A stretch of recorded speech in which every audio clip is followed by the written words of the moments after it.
ቁጠባን ባህለው አድርገው የስኬት ጉዞውን ሲጀምሩ እኛ ደግሞ ለቁጠባው እሴት ጨምረን አብረኖት እንተጋለን። ለላቀ ቁጠባው የላቀ ወለድ ይገባዎታል።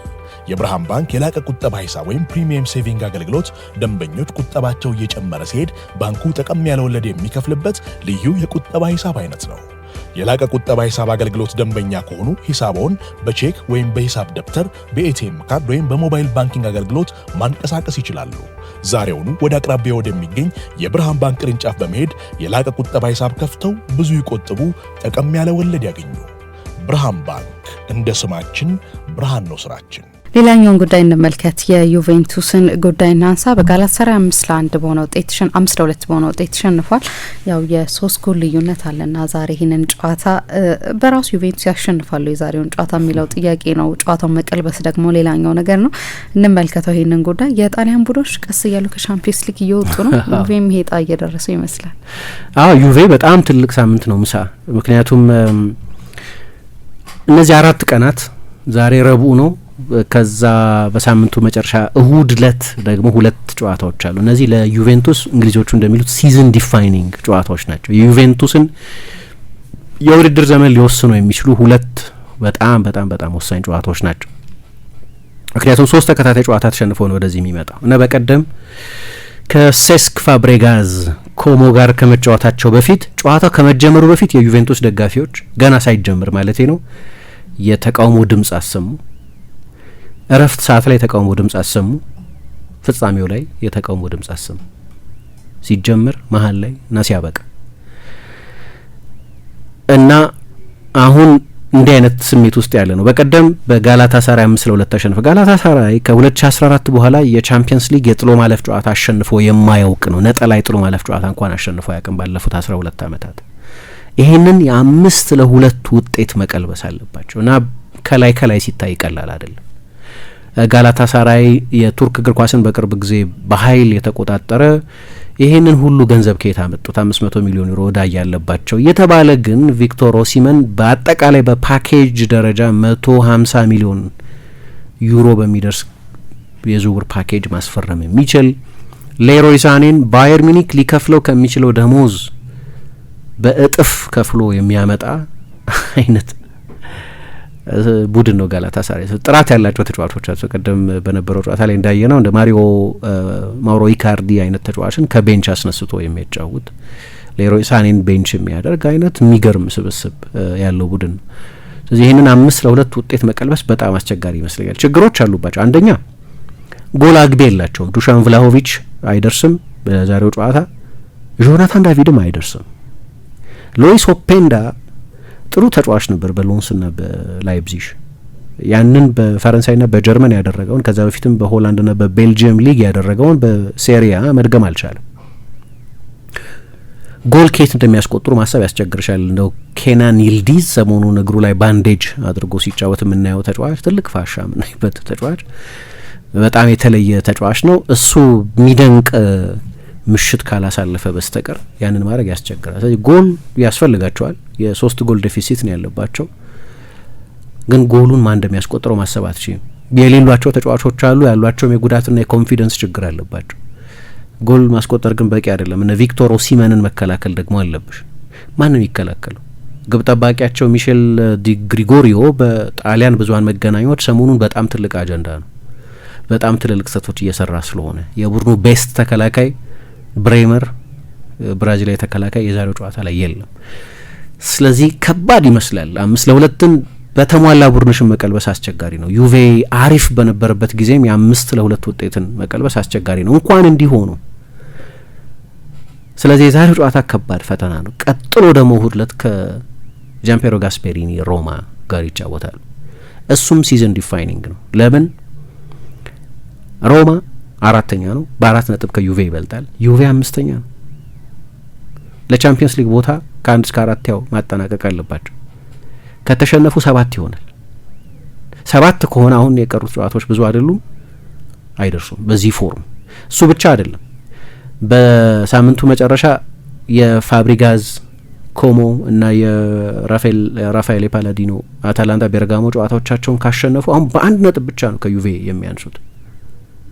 ዩቬ እሁድ ዕለት የሴሪያ ጨዋታዎች ከተደረጉ በኋላ 7ኛ ስፍራ ላይ ሊገኙ ሁሉ ይችላል፣ ሊበለጥ ይችላል በእነዚህ ቡድኖች ማለት ነው። አታላንታም ኮሞም ጨዋታዎቻቸውን ካሸነፉ እና ጣሊያኖቹ ምን ይላሉ? ጠዋትህ ጥሩ ካልጀመረ ቀኑ ጥሩ አይሆንም የሚሉት አባባል አላቸው።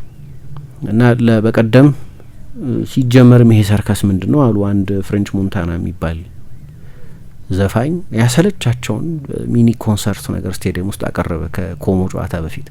እሱ ብቻ ሳይሆን ዩቬ ስፖርቲንግ ሊዝበንን መስሎ መጣ። ይሄ ቨርቲካል ስትራይፓቸው ሰለቻቸው መሰለኝ፣ የተለመደው ቢያንኮኔሪ ሰለቻቸውና እንደ ስፖርቲንግ ሊዝበን ትንንሽ የጎን ሆሪዞንታል ስትራይፕ ያለው መለያ ለብሰው መጡ። ዩቬ መሆኑን ማመናችም ክላሲክ 4ኛ መለያቸው ነው እሱ።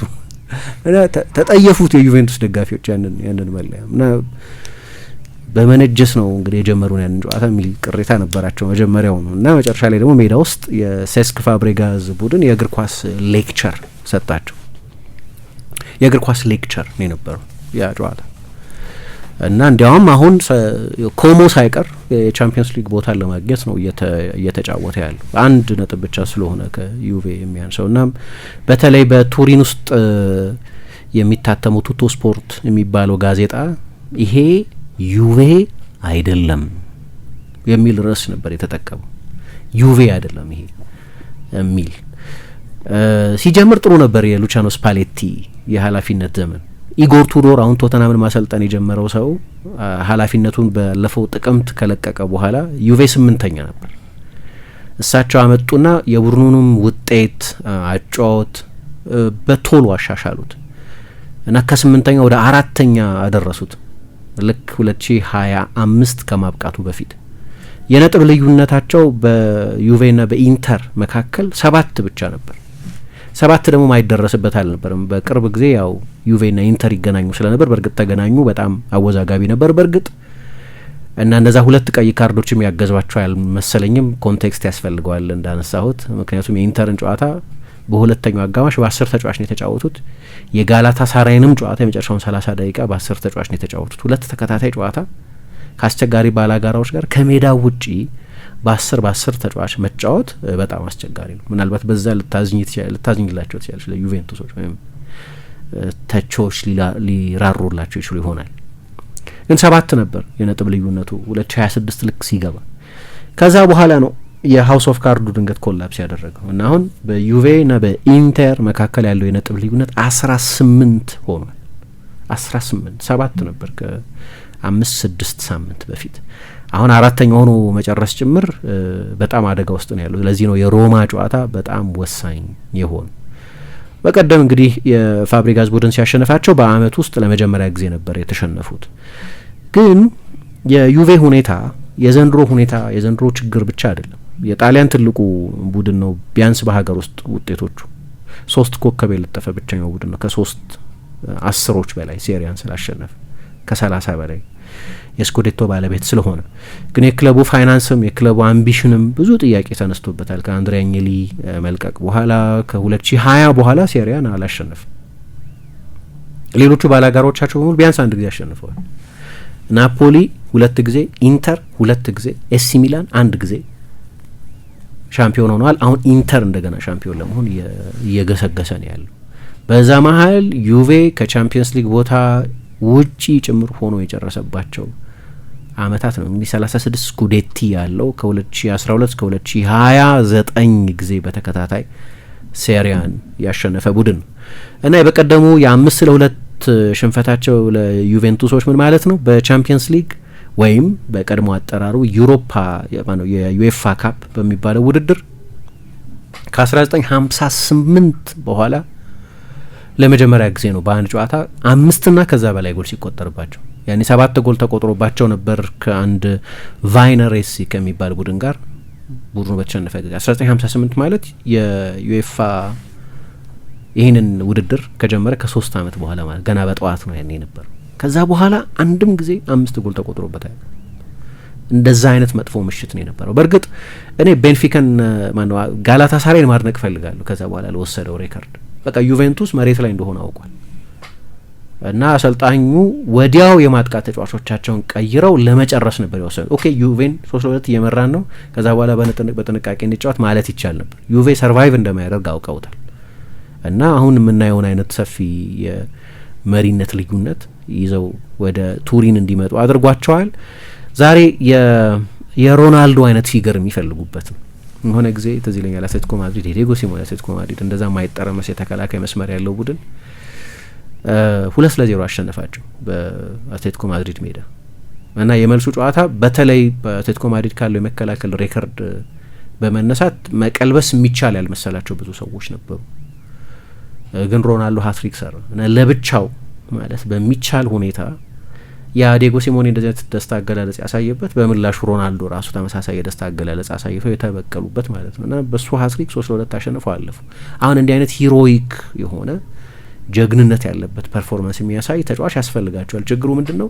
ስብስቡን ስታይ ለእንደዚህ አይነት የማች ዊኒንግ ችሎታ የሚቃረብ ችሎታ ያለው አንድ ተጫዋች ካለ ኬናን ይልዲዝ ነው። ግን እኔ እንጃ አይመስልም።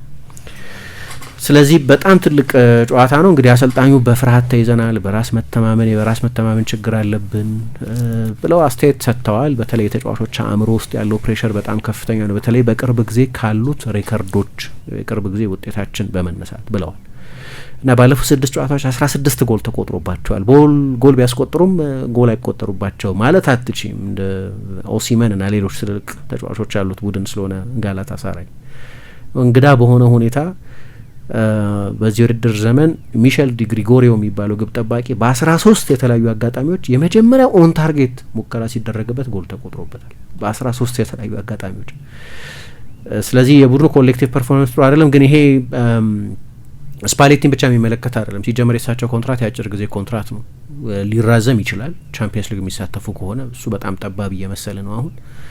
ግን ሌሎቹም ሰዎች ዳሚያን ኮሞሊም ጆርጂዮ ኬሊኒ ሌሎቹም በኃላፊነት ያሉት የዩቬንቱስ ሰዎች በኃላፊነት የመቆየታቸውን ጉዳይ ሊወስን የሚችል በጣም ቁልፍ ሳምንት እና በጣም ወሳኝ 4 ቀናት ናቸው ዛሬና እሁድ ከጋላታሳራይና ከሮማ ጋር የሚያደርጓቸው ጨዋታዎች እና ምሳ እንዳነሳችሁ ለጣሊያን እግር ኳስ በጠቅላላው መጥፎ ሳምንት ነው፣ ለዩቬ ደግሞ የበለጠ መጥፎ። ቁጠባን ባህለው አድርገው የስኬት ጉዞውን ሲጀምሩ እኛ ደግሞ ለቁጠባው እሴት ጨምረን አብረኖት እንተጋለን። ለላቀ ቁጠባው የላቀ ወለድ ይገባውታል። የብርሃን ባንክ የላቀ ቁጠባ ሂሳብ ወይም ፕሪሚየም ሴቪንግ አገልግሎት ደንበኞች ቁጠባቸው እየጨመረ ሲሄድ ባንኩ ጠቀም ያለ ወለድ የሚከፍልበት ልዩ የቁጠባ ሂሳብ አይነት ነው። የላቀ ቁጠባ ሂሳብ አገልግሎት ደንበኛ ከሆኑ ሂሳቦን በቼክ ወይም በሂሳብ ደብተር፣ በኤቲኤም ካርድ ወይም በሞባይል ባንኪንግ አገልግሎት ማንቀሳቀስ ይችላሉ። ዛሬውኑ ወደ አቅራቢያ ወደሚገኝ የብርሃን ባንክ ቅርንጫፍ በመሄድ የላቀ ቁጠባ ሂሳብ ከፍተው ብዙ ይቆጥቡ፣ ጠቀም ያለ ወለድ ያገኙ። ብርሃን ባንክ፣ እንደ ስማችን ብርሃን ነው ስራችን።